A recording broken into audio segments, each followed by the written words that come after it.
Je mange ce que je veux et je suis en bonne santé. Les 5 problèmes liés à la première vidéo que l'on avait vue ensemble. Bonjour, c'est Jérémy, bienvenue sur Foodovore, la chaîne qui permet d'améliorer ta santé et ton bien-être grâce à l'alimentation. Comme nous l'avions vu dans la partie 1, il n'y a pas de jalousie à avoir, mais c'est plutôt un constat alarmant. Certaines personnes ne prennent pas de poids ou prennent très difficilement du poids car l'organisme consomme rapidement les calories. Mais à côté de ça, le reste est exactement pareil pour tout le monde. Au plus tu vas manger de la malbouffe, de la junk food ou peu importe comment tu l'appelles, au plus tu vas manger ces types d'aliments, au plus tu voudras en manger parce que ce sont des aliments salés, sucrés, tout ce que tu veux. Et donc au plus tu auras du mal à sortir de ce cercle vicieux. Et j'entends des personnes dire quand même, oui mais il reste maigre et il est en bonne santé lui. Alors concrètement c'est quoi une bonne santé? On a tous un peu un point de vue par rapport à ça. On sait, si on a un cancer, on n'est pas en bonne santé. Par contre, si tu as un rhume régulièrement l'hiver, est-ce que tu es en bonne santé? Donc je dirais que la bonne santé, c'est d'abord un point de vue, après bien sûr il y a une gravité dans ce que l'on peut attraper, mais enfin moi si j'ai un rhume régulièrement l'hiver, c'est que je ne suis pas en bonne santé. Et c'est le premier grand problème qui va se produire, c'est le fait d'avoir un organisme qui est plus fragile, car oui, les aliments fournissent naturellement des protections naturelles au corps. En tout cas, notre corps arrive à synthétiser la chose pour qu'on puisse fonctionner correctement. Le problème numéro 2, et moi ce qui m'embête particulièrement, c'est que voilà, la personne qui est isolée, qui mange ce qu'elle veut, entre guillemets, c'est sa santé et sa vie. Par contre, une fois qu'on a une famille et des enfants, c'est déjà différent.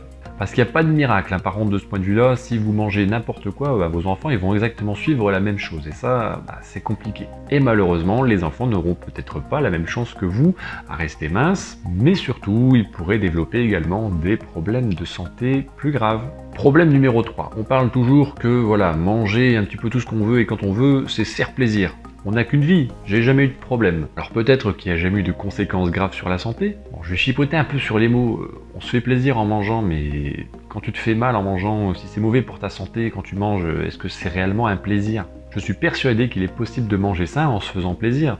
Après, manger voilà, un peu de la junk food, là ça va être des excès, mais pas du plaisir. D'ailleurs, si tu veux quelques astuces supplémentaires pour manger sain, je t'ai mis un accès à quelques vidéos offertes en bas dans la description. Problème numéro 4, on en a déjà un peu parlé, mais c'est vraiment une bombe à retardement, parce que le fait de manger tout n'importe quoi, on ressent rien, mais le souci c'est que, en fait, on est en train d'un petit peu me scier sur la branche sur laquelle on est assise. Tous les jours, on va manquer un peu de vitamines, de minéraux, pourquoi pas de protéines, et on se retrouve au bout de quelques années à développer quelques maladies qui sont encore assez bénignes, mais pas en bonne santé quand même. Et là, c'est un petit peu plus sournois pour savoir justement ce point bonne et mauvaise santé justement. Et là, ça va créer tout un tas de perturbations, ça va créer de la fatigue en continu, on va être irritable et tout un tas de comportements qu'on n'avait peut-être pas auparavant.